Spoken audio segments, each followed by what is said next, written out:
Good morning बच्चों। आज अपन hemichordata संघ के सामान्य कैरेक्टर्स के बारे में अध्ययन करेंगे। हेमिकोडेटा संघ का बेलेनोग्लोसस जीव अपने सिलेबस में संपूर्ण स्टडी के लिए यूनिवर्सिटी द्वारा सम्मिलित किया गया है। हेमिकोडेटा जैसे कि नाम से ही प्रतीत हो रहा है, हेमी मतलब अर्ध, कोडेटा तो हम जानते हो कशेरुक जीव, अर्थात यह अर्ध कशेरुक जीव है जो कॉर्डेट और नॉन कॉर्डेट के बीच का माना जाता है। इसमें मेनली इसका जो क्लासिफिकेशन है ये पूर्व में 1700 ईस्वी के आसपास तो इसके बारे में जानकारी नहीं थी, लेकिन 19वीं ईस्वी के आसपास इसे सन 1885 में कॉर्डेटा से अलग करते हुए बेटसन नामक वैज्ञानिक ने इसकी खोज की कि एक ऐसा भी संघ है जो कॉर्डेट और नॉन कॉर्डेट के बीच के गुण रखता है अपने आप में। उसका बॉडी ऑर्गेनाइजेशन, उसके हैबिटाट, ये सब इन दोनों के बीच के हैं, इनसे मिलते जुलते हैं लेकिन पूर्णतः इनसे मेल नहीं खाते हैं। वो जो करेक्टर हैं उन करेक्टर में, जैसे हम कॉर्डेट के करेक्टर प्राय 3 करेक्टर ये पढ़ते आए हैं और जानते हैं कि कॉर्डेट में प्रमुख लक्षण है पृष्ठठोस रज्जु पहला, पृष्ठीय खोखले तंत्रिका रज्जु जो होलोट्यूबुलर नर्व कॉर्ड अपन कहते हैं, और ग्रसनीय कोलोन छिद्रों की उपस्थिति। ये 3 करेक्टर जिन जीवों में पाए जाते हैं उनको हम मेनली कॉर्डेट संघ के अंतर्गत रखते हैं। लेकिन हेमिकोडेट में जो पृष्ठरज्जु होता है वह मुख अधनाल या स्टोमाकॉर्ड टाइप का होता है। इस संघ में ड्यूटेरोस्टोमिया के वे जंतु सम्मिलित किए गए हैं जो कोमल व कृमि रूप होते हैं तथा जिनमें आंत्रगुह्य प्रगुहिका ग्रसनीगिल छिद्र पाए जाते हैं। संपूर्ण शरीर को भी 3 भागों में विभाजित किया गया है। हेमिकोडेट संघ के जंतु जो हैं उनके शरीर को 3 भागों में विभाजित किया गया है, जिसमें पहला भाग है फर्स्ट, वो सूंड या प्रोबोसिस नाम से जाना जाता है। दूसरा जो भाग है वो कॉलर, और थर्ड जो पार्ट है वो धड़ या ट्रंक के नाम से जाना जाता है। इनमें परिसंचरण तंत्र मुख्यतः खुले प्रकार का उत्सर्जन एकमात्र कोशिका गुच्छक द्वारा, आदिकालीन तंत्रिका तंत्र, लैंगिक जनन व बाह्य निषेचन के पश्चात परिवर्तन स्वतंत्र एवं टॉर्नेरिया लार्वा के माध्यम से होता है। ये टॉर्नेरिया लार्वा होता है वो एक स्वतंत्र तैरने वाला लार्वा होता है। अब अपन सामान्य जीवाकृमि या बेलेनोग्लोसस के बारे में पढ़ेंगे।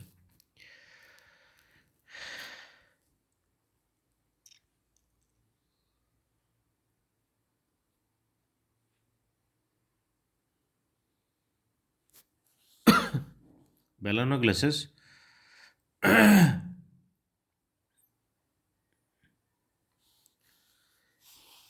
एकल बिलकारी समुद्रीय, बिलकारी मतलब जो बिल में रहते हैं, समुद्रीय मैराइन वाटर में पाए जाने वाले, फ्रेश वाटर वाले एनिमल नहीं।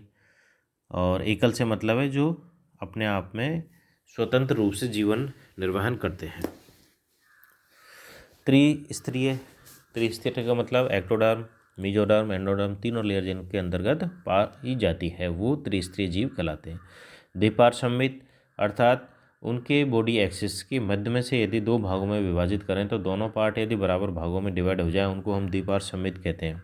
प्रगुया जिनमें सीलोम पाई जाती है, कोमल कृमि जिनका बॉडी सॉफ्ट होता है अर्थात उनके अंदर कोई एंडोस्केलेटन हार्ड फॉर्म के अंदर नहीं पाया जाता है। सूंड वही, प्रोबोसिस जिनके अंदर पाई जाती है वो तो 3 करेक्टर है इनके, प्रोबोसिस, कॉलर और ट्रंक, 3 भागों में इनकी बॉडी को डिवाइड किया गया हुआ है।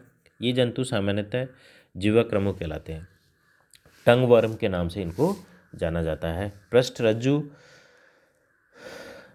मानी जाने वाली अधनाल सूंड में उपस्थित जो इनका नोटोकॉड होता है वो प्रोबोसिस के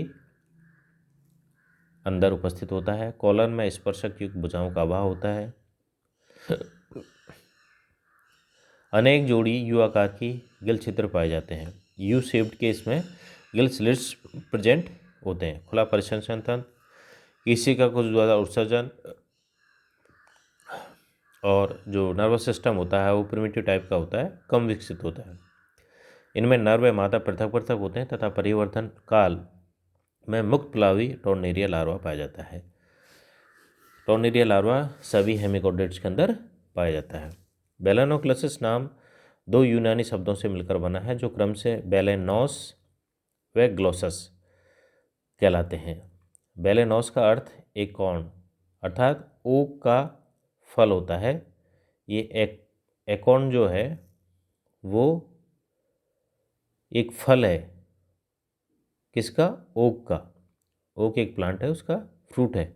और जंतु के कॉलर से निकली सूंड या प्रोबोसिस की समानता ओक फल से होने के कारण ही संभवतः यह नाम दिया गया है, इसलिए इन्हें एकॉर्न कृमि भी कहा जाता है।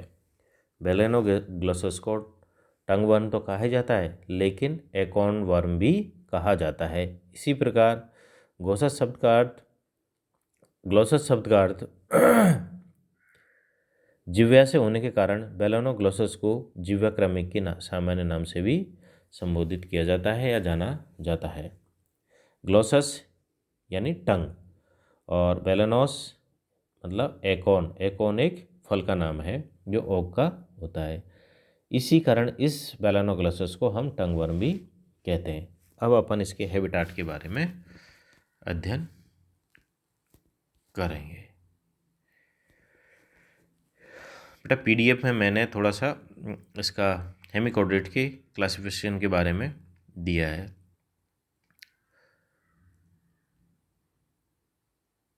अभी अपन बेलेनोग्लोसस के बारे में अध्ययन कर रहे हैं। अब इसका बेलेनोग्लोसस का हैबिटाट क्या होता है ये आप जानिए। हैबिटाट मतलब आवास, कहाँ पर ये रहता है और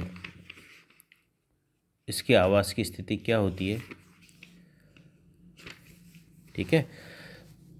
बेलेनोग्लोसस पूर्णतः समुद्री जंतु होने के कारण विश्वव्यापी भी है, अर्थात ये पूरे विश्व में पाया जाता है और मैराइन वाटर में ये जीवन यापन करता है। समुद्र के अंतराज्वारीय तटीय क्षेत्रों के अतिरिक्त कुछ जंतु गहरे जल तथा तटीय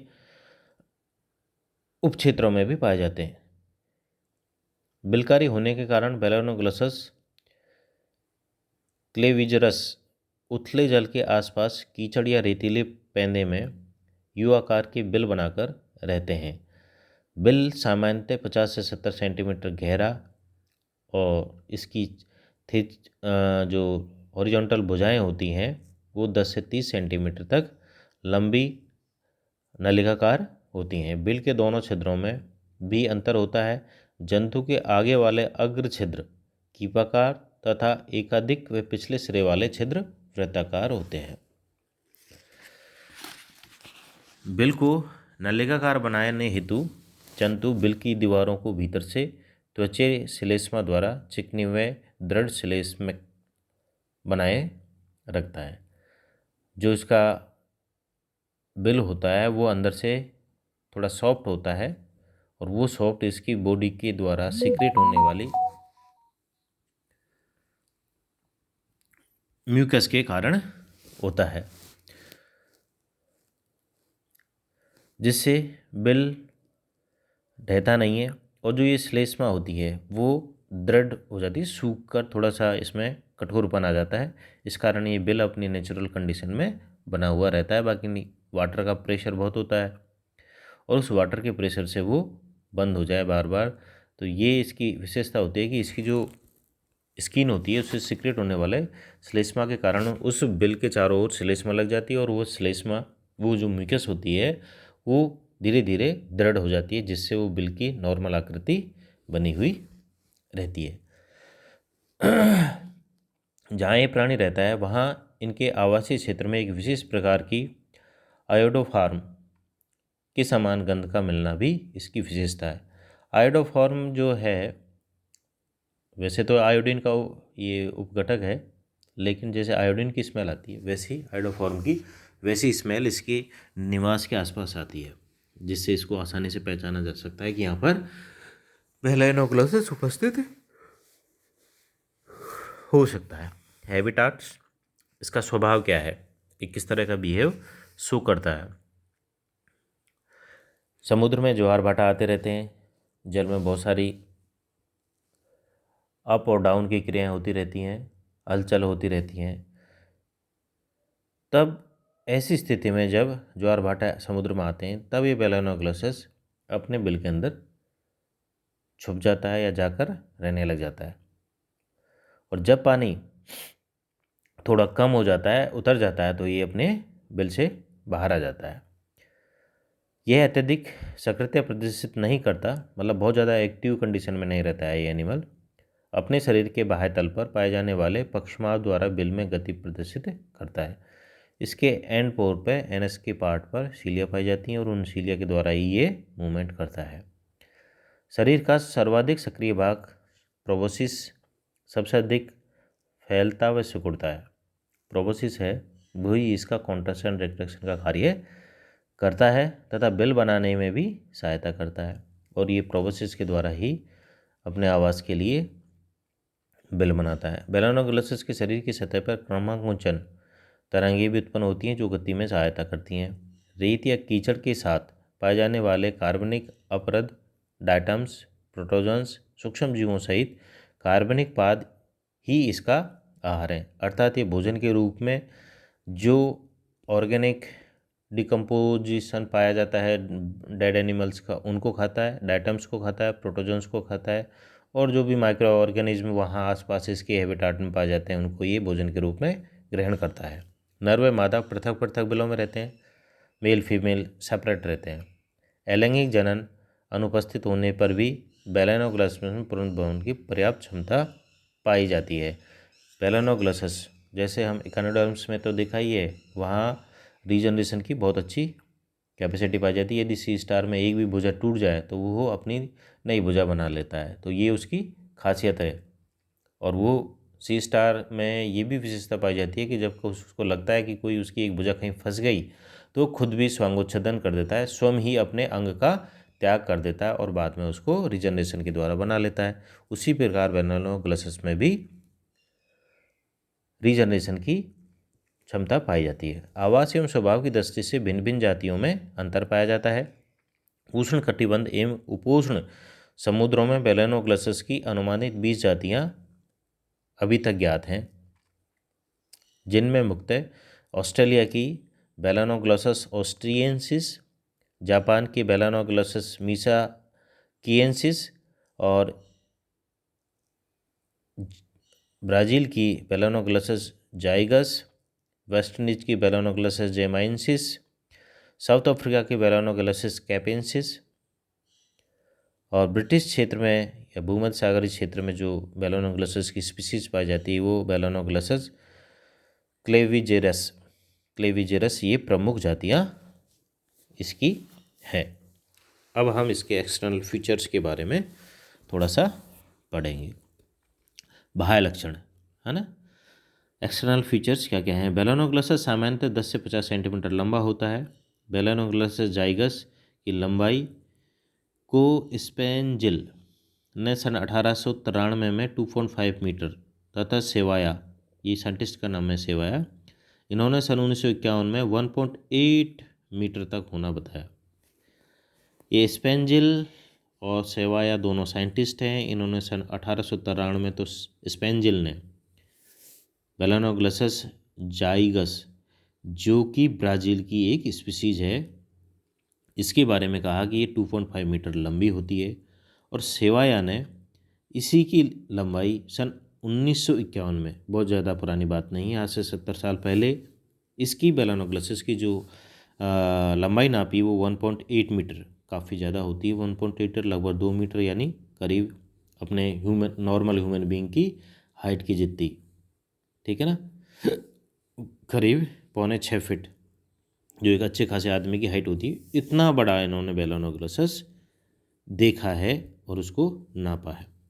इसका रंग चमकीला हल्का भूरा होता है जो लाल नारंगी आभायुक्त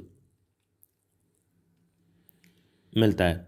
आभा मतलब तुम्हारी कैसी आभा है, अपन कहते हैं नहीं कोई बहुत अच्छा दिख रहा है तो उसको कहते हैं यार इसकी कितनी अच्छी आभा है।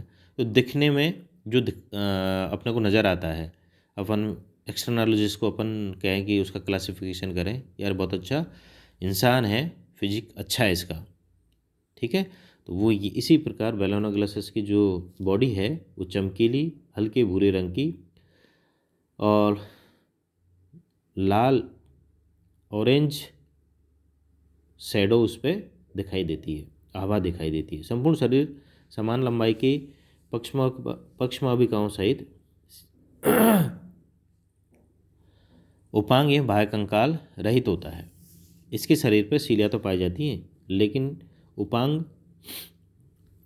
किसी प्रकार के सूडोपोडिया पोडिया, ठीक है, गमनांग और बाह्य कंकाल कोई एक्जोस्केलेटन नहीं पाया जाता किसी प्रकार का कि कोई आवरण पाया जाए या किसी प्रकार की कोई कोकून लाइक स्ट्रक्चर पाई जाए, ऐसा कुछ भी नहीं होता बेलोनोग्लासेस पर। इसमें उपांग और बाह्य कंकाल का अभाव होता है। खंडविहीन शरीर 3 भागों में स्पष्ट रूप से बटा हुआ दिखाई देता है। इसका शरीर कैसा होता है, खंडविहीन मतलब सेगमेंटेशन नहीं पाया जाता, जबकि सेगमेंटेशन कहाँ पाया जाता है, एनालिटिस में तो ट्रू सेगमेंटेशन पाया जाता है। उसके बाद आर्थ्रोपोडा में भी सेगमेंटेशन पाया जाता है, कुछ मॉलस्क में भी पाया जाता है, लेकिन यहाँ पर इस सेगमेंटेशन का अभाव है। जिन्हें इसका शरीर 3 भागों में बटा रहता है जिन्हें क्रम से प्रोबोसिस, कॉलर और ट्रंक के नाम से जाना जाता है। इन भागों को अग्रकाय, प्रोटोस्टोमी, मीजोसोम और मेटासोम भी कहते हैं। हम प्रोबोसिस, कॉलर, ट्रंक ने कह के इनको प्रोटोस्टोम, मीजोसोम और मेटासोम भी कह सकते हैं। थैंक यू बेटा, अब नेक्स्ट क्लास में पढ़ेंगे।